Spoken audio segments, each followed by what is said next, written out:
Hello, Be Awesome listeners. This is episode 48 of the Be Awesome podcast. And over the last week, I've had an outpouring of support and questions and interest of all things Be Awesome related.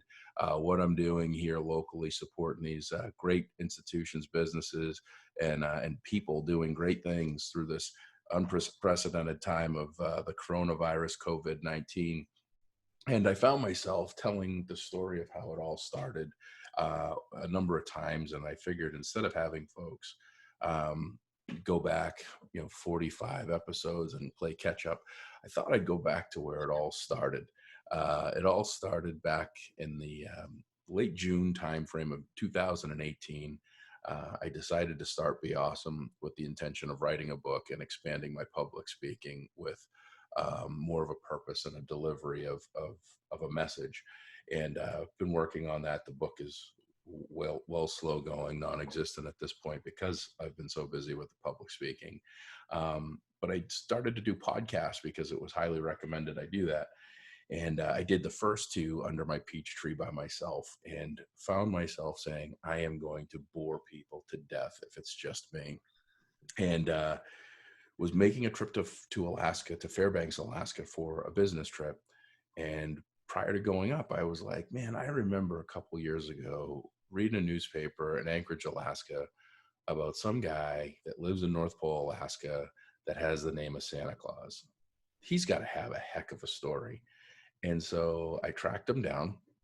And sure enough, there is a person that lives in North Pole, Alaska, legally named Santa Claus, who happens to also be a city councilor. And I reached out to him and said, I'd really like for you to be on my podcast. And he and I had some dialogue back and forth. We decided to meet at the town council chambers to do the podcast, episode 3, July 20th of 2018. And something incredible happened. Not only did we do a really neat podcast, we bonded and formed a friendship that has lasted almost this 2 years. And we also did something really cool because I had 10 red Be Awesome shirts made with the intention of selling the 10. I had 12 actually, one for myself, one for Santa, and then 10 that I was going to sell and raise $250 and give the money to him for the charity of his choice. I didn't know much about him, but I knew enough to know that whatever his mission was, it was noble and making a difference. And I wanted to do something. The problem was I gave away all the red shirts, but I think one or two of them. So giving him $25 just wasn't in the cards for me. So I committed to giving $3 per shirt forever, as long as we sold them, to charities that supported homeless and foster programs for children in the United States. There's 3 million of them currently. And there was a big deal, and we've raised thousands of dollars doing that. And it's all because of the guy that's on the other end of this line, all the way up in North Pole, Alaska, Santa Claus. So welcome, my friend Santa Claus. Santa, how are you, my friend? Hi, Josh. Thanks for having me back. I know it's been a little bit of a while, but congratulations on Essential Elements success and also Be Awesome. I know you're supporting a lot of charities, including the one up here, Fairbanks Youth Advocates. So thanks again. It's great to see you again. You look great.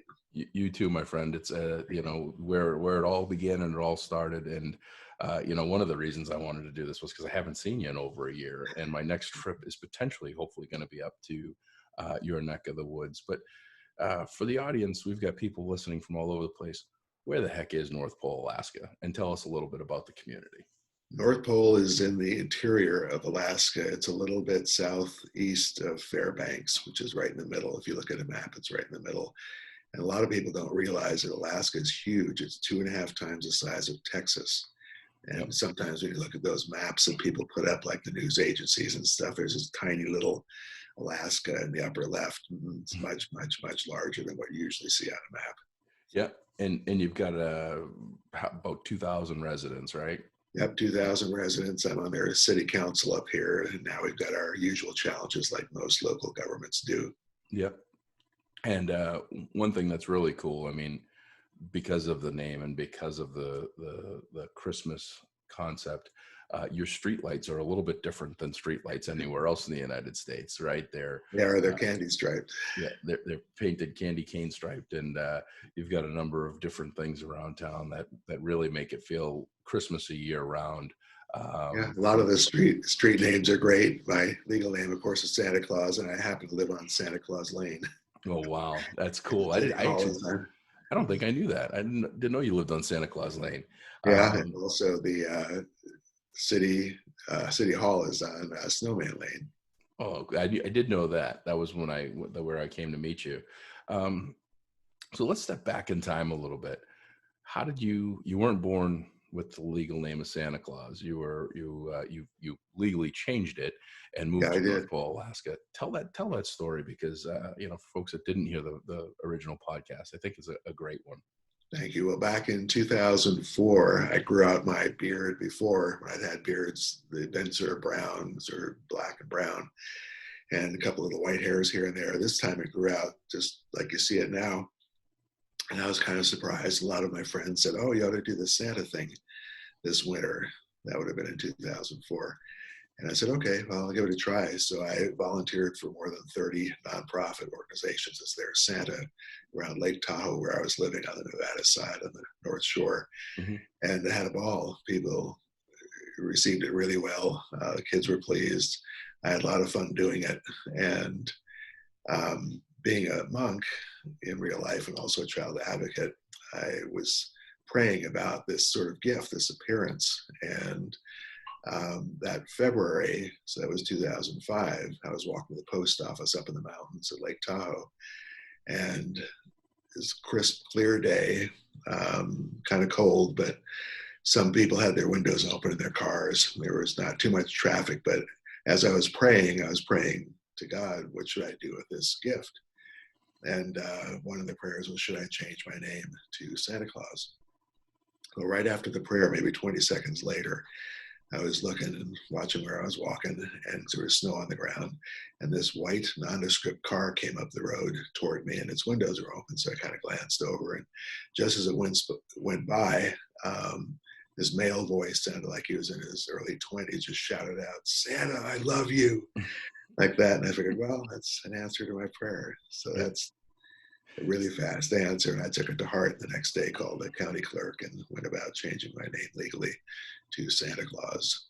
And And the then name change, the funny part is the name change came through the day before St. Patty's Day in 2005. And my previous name was a good old Irish name. So I had to celebrate St. Patty's Day a little bit differently. and that's and then you just packed up and moved to North Pole, Alaska. Years after that, yes, I did. I had been having some successes doing my child advocacy, trying to persuade federal and state legislators to support legislation that improves child health, safety, and welfare. Yeah. And I was having success at Lake Tahoe, but calling up and saying, "Hey, Senator, this is Santa Claus from Lake Tahoe. I'd like you to support Megan's Law," or whatever. Yeah. Doesn't sound quite the same as, "This is Santa Claus from North Pole, Alaska, Senator or Governor. I'd like you to support this legislation. Would you do it, please?" And getting into a conversation like that. And I've had even more success up here doing that as Santa Claus from North Pole, Alaska. So it was a good move for me. Well received up here. We Yeah. have a lot of Santa stuff going on, as you would imagine. And North Pole, Alaska is where the spirit of Christmas lives year round. That's the town's slogan. Oh yeah, and I don't think I ever asked you this, but are you the only person with a legal name of Santa Claus in North Pole, Alaska? Yes, yeah, North Pole's history. And the funny thing up here is, when I first got here, I thought it was the North Pole, but it's actually North Pole, Alaska. So Yeah. they dropped the. Got it. Yeah. Yeah. So when I first met you, and I was doing a little bit of my homework, I really figured that there had to be some motive, some way to profit in all of this, and learning about you being a monk and what you do. I mean, you literally live the minimalist life, and give everything you have essentially back to fighting for the That's rights true. for children in dire straits. Yeah, that's true. I spend about half time every year, at least 1,000 hours volunteering as a advocate for vulnerable children. Those are the ones, the 2 million or more in the United States, getting close to 3 now, as you said, who are abused, neglected, exploited, abandoned, homeless, institutionalized, those who are having problems with S-chip, the state insurance programs, and foster care and adoption, that sort of thing. So I spent a lot of time doing that. And as a monk, I took a vow of poverty. So I'm right at the poverty level the Hmm. way I live. So I don't receive a salary. I just do this as a volunteer. I have Hmm. my little council job over at the city of North Pole, which is also part time. Yeah. I mean, you ride the bus. You don't have a car. You're not traveling around Used all to the ride the places. bus. Now with the coronavirus, even the bus travel is out. But Yeah. you're right, I don't have a car.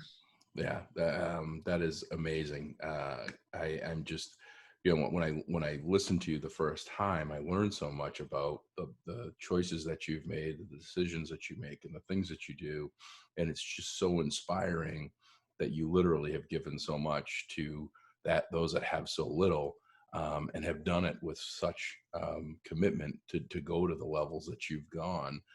Well, you're doing the same thing with Be Awesome. I think most people don't realize how much work you put into Be Awesome. Well, one of those things, those silly sayings. It's not work if you love what you do, and I've loved every minute of it. I mean, honestly, the reality of this being able to, I would have never met you. I would have never gotten to try to climb a 14er with Aaron Ralston, a friend of mine. I would have never met um, Malia in Florida, who started as I think a bookkeeper at $3 an hour at the school district in Pensacola, and now she's a principal and loves what she does. I mean, there's just so many great people that I'm around. And what was amazing with this shirt, which is again, no plan on the shirt, but when you wear this shirt every day, Sure. yeah, the people that come to you, they typically aren't jerks because they're looking at something that tells them to be awesome. So you have this improved percentage chance of having really, really good people around you. So, it's been a lot of fun to I think do that's this. true. Plus, you and I like to smile a fair amount. And I think people react to that in a good way. Oh yeah, 100%. Well, I mean, there's really not, if you just sit and look at someone and smile at them, it's hard for them to get mad at you. It really is, because they'll either think you're crazy or they think that they're supposed to smile back because it's funny. So, so Well, you're up. particularly these days, you want to keep that spirit up. Like you always say, keep the glass, look at it as half full, not half empty, Yep. and look on the bright side of things whenever possible. I mean, you guys have the same problems. I mean, when you talk about the size of Alaska and the magnitude of just the square mileage and everything, not a lot of people. I mean, you get 2,000 residents in your whole hometown, but you guys are battling the same battle we're doing with this coronavirus, right? I mean, you guys Yeah, have people that sadly have tested positive up there as well. yeah, that's true. Um, so this is not something. One of the things that this podcast I've been doing for the last week has been really promoting local support for my community, because we've have I think it's up to 29 positive cases in a small town, 27,000 residents. um, but this is everywhere. Yeah. And the mindset and the attitude has to be steadfast that we're going to get through this and move forward, and have that optimistic feeling of, we're going to get past this. Well, we're supposed to have faith, hope, and charity. Yeah. Yeah. And also, as you know, I believe the greatest gift, I know you believe it as well, the greatest gift one can give is love, not necessarily presents and things like that. Yep. I think at times like this, when people are stressed and there's not enough money to go around and people are cramped up at home sometimes and the levels get a little bit intense, that it's good to keep in one's mind that love is the greatest gift, and keep that faith, hope, and charity going, because your neighbors, your friends, your family, everybody needs those. Yeah, no, 100%. I'm seeing it. I don't know if you're seeing it up there. I've been home for 19 days and I've seen some shift. I mean, there's still these little waves and bumps in the road of things, but 19 days ago, I came home. I landed off of a flight from North Carolina, and it was the typical bump into people, trying to rush, get in a hurry to go nowhere, almost, some rudeness and typical stuff. And social media, same thing. There's just a lot of nonsense and noise.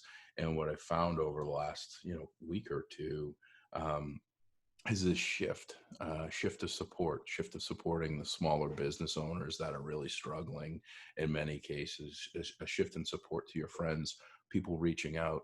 I've gotten more messages from people that I haven't heard from in years, on social media that are just saying, hey, just checking in, wanted to see if you are okay, haven't talked to you in a while. One of those things that we often forget, and we just kind of think that people are always there, especially with social media. It's not like a game of telephone like, you and I would play back 30 years ago, when I try to tell my 13-year-old, almost 13-year-old, about how we used to have a phone with an 8-foot cord, and we used to make it go 20 feet to go in our bedroom to have a private conversation. Now you put something on social media and everybody sees it or nobody sees it, and you don't know, but you make assumptions. And there's that real engagement of, one-on-one, people caring and concerning. The system, so the social distance is actually bringing people more together in a lot of different new ways, which I think is really great. I hope you're seeing some of that up where you're at. You have an advantage with that. As you probably recall, I got off of social media more than Yeah. a year ago. I had about 308,000 Mm-hmm. followers, and it just got to be too much with the way Facebook rules and all the rest of it were going. It was just too much for me. So I went the other direction and just have my little website at SantaClausNorthPoleAlaska.com. And Yeah. that's it for me for the time being. So Well, it's a little bit different, but yeah, I remember what it was like, and it is a very useful tool yeah. for Yeah. keeping the community together and friends and people from the past you might have lost touch with. 308,000. That's a lot of followers. That was a long run that you had, and you were putting daily quotes and things on, and totally get your, I can remember your shifting and all that. That was, I think that was a good thing. And I think that, one of the things is you have so much interaction, human interaction in your community. When I was up there, it was like, everybody. And the diner we went to, what was the name of that place? Oh, I had Little Richards. Little Richards. Yeah, that was fantastic. I had I sent the picture of the omelet that I had with everything on it, including reindeer meat, which that was, in some folks' minds, was kind of a, even though you're not, the Santa Claus, that everyone thinks of like that, still having, Santa Claus with breakfast, having breakfast with Santa Claus and eating an omelet with reindeer sounds kind of funny. So what else are you up to? You doing the city council? You up to anything else up there? You got any? City Council. I'm thinking of taking all those quotes that I used to post and putting them into a book, perhaps. That'd be great. I think that's a great idea. And just put it all in like a daily, 365-day Santa quote book. Something like that. Yeah, maybe have one or two editions of it, brighten people's days. Dude, write me down. I'm in. I'll definitely take a couple copies of that. I think I that's. think I would do what you have done with the Be Awesome T-shirts, and Oh basically, yeah. if I do that, do it for a charity. Yeah, well, I mean, it's out there, and people are still supportive of things. With all of this stuff that's going on, these organizations are going to need help more than ever. Fairbanks Youth Advocates is an example. That was the first one that we supported. We did. I think we raised about $3,000 when it was all said and done. 2 checks that we gave to them. They're going to need help more than ever, because a lot of times when situations A lot like of this happen, homelessness now. yeah, there's a ton. I'm amazed at how much there is just up in your neck of the woods. You don't think that there'd be a lot of it, just because of the environment and the weather and everything. But you have a Same social forces up here as everywhere else. But yeah. I've noticed other organizations have been popping up, like childmind.org and Mm-hmm. familyeducation.com. Now that people are sequestered, sometimes the schools are closing, and people are having to be more resourceful. And one of the things I would recommend is that if people don't have one, at least get a laptop or an iPad or something like that, or a notebook, because a lot of the education, I think, is going to shift to online more so than before, whether it means homeschooling or not, Yeah. one way or another, even for colleges or universities. So I think you'll see that shift right away. And then, of course, the usual advice, like washing hands and cleaning the handles of the refrigerator door and your house door, and Yep. buttons all around the place, smartphones, keyboards, all that stuff. So there'll be some changes coming down the pipe, but it's also going to create jobs for other people, just kind of a big shift. Yeah.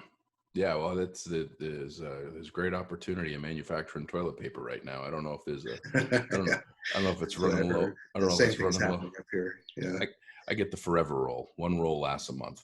It's fantastic. It's about I, it's about that big around, and it's phenomenal. I saw It's a cute photograph of a little child, probably about 3 or 3 years old, looking through her front door window, and mhm. someone had built a little snowman on the other side with a little hat on it, and that was that family's example of social distancing. Looking through the sheet of glass Yep. on the window is cute. Yep. People are trying all sorts of stuff now to make things better. Oh yeah, yeah. No, the funny toilet paper story I have is, we're seeing this viral kind of sensation in the news and everywhere, and I think it's great that they show more of these things. But there was a 9-year-old. I'm not sure what town he was in, but he couldn't have his birthday party. So the community came together, the fire department came together, and they drove their fire trucks through, and they had this parade of cars that drove by and sang happy birthday and all this stuff. And about halfway through the parade, all you see are these rolls of toilet paper getting thrown out this car window as the birthday present for the 9-year-old. And I'm sitting there going, tell me that's not going to be a story for the rest of your life. Hey, son, remember when you were 9 and those people threw rolls of toilet paper at you for a gift, and how much we appreciated it?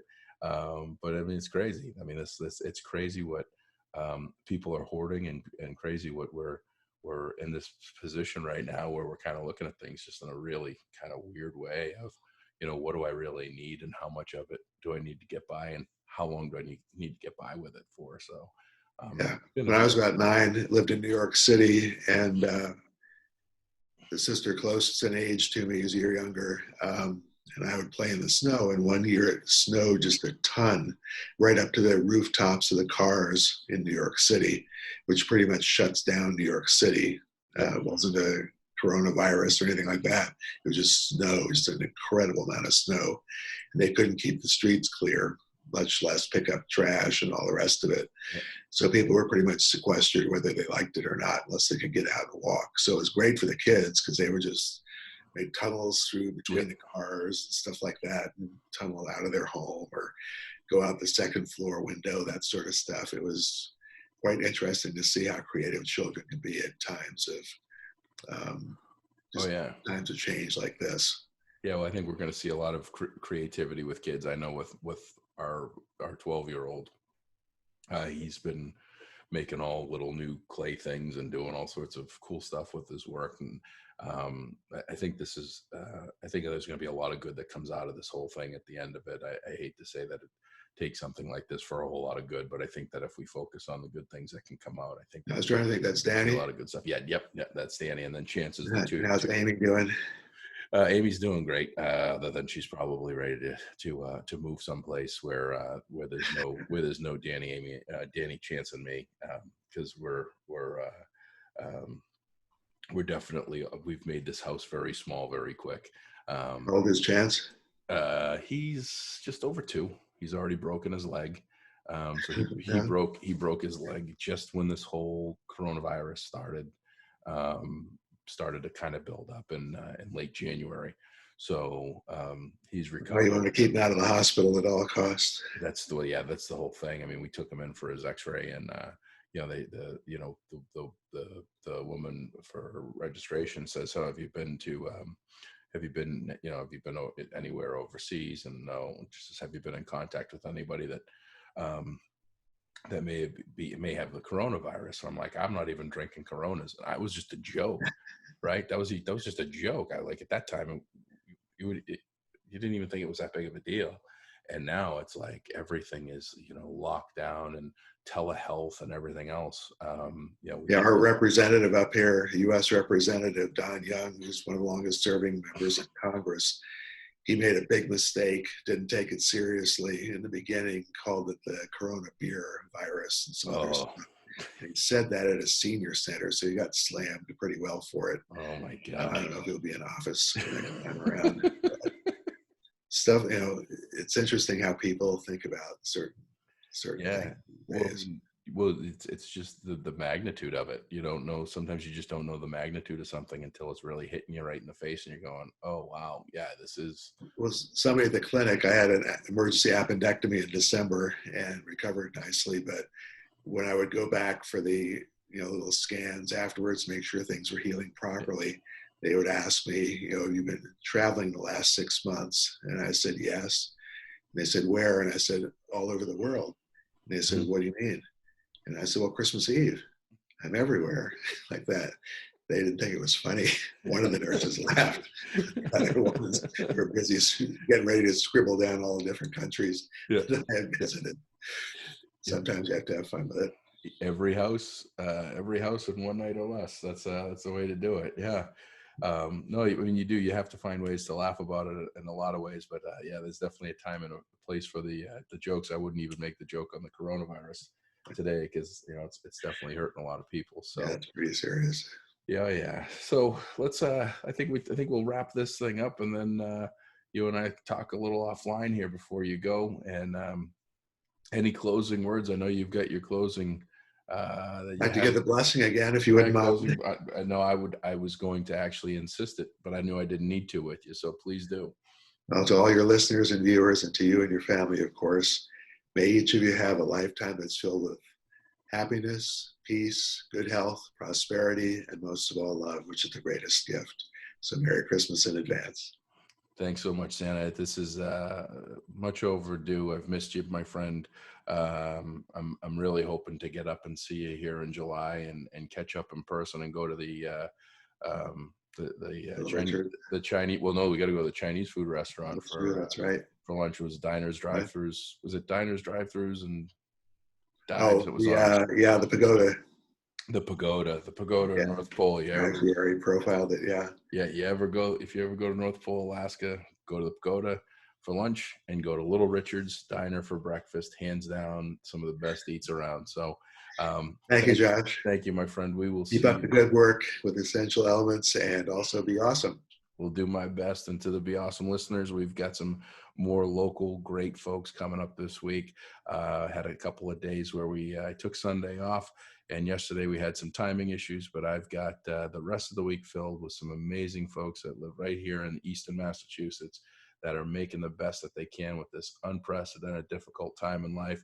And as always, if there's anybody in the Easton area, business owner, non-business owner, just somebody that's keeping optimism and attitude like Santa Claus is, please reach out to me, Josh at Be Awesome. And that's Josh at beausm.com. Send me an email, let me know when you can do it.